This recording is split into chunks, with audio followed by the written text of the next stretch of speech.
Meanwhile, the Philistine, with his shield-bearer in front of him, kept coming closer to David.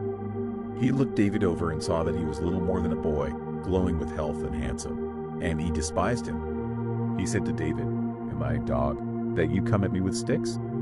And the Philistine cursed David by his God.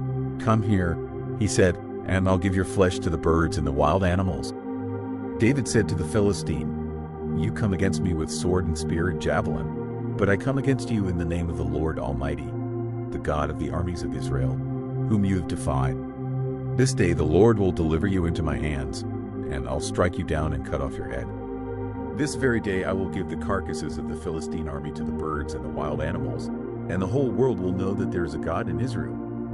All those gathered here will know that it is not by sword or spear that the Lord saves, for the battle is the Lord's, and he will give all of you into our hands." As the Philistine moved closer to attack him, David ran quickly toward the battle line to meet him. Reaching into his bag and taking out a stone, he slung it and struck the Philistine on the forehead. The stone sank into his forehead, and he fell face down on the ground. So David triumphed over the Philistine with a sling and a stone. Without a sword in his hand, he struck down the Philistine and killed him. David ran and stood over him. He took hold of the Philistine's sword and drew it from the sheath. After he killed him, he cut off his head with the sword.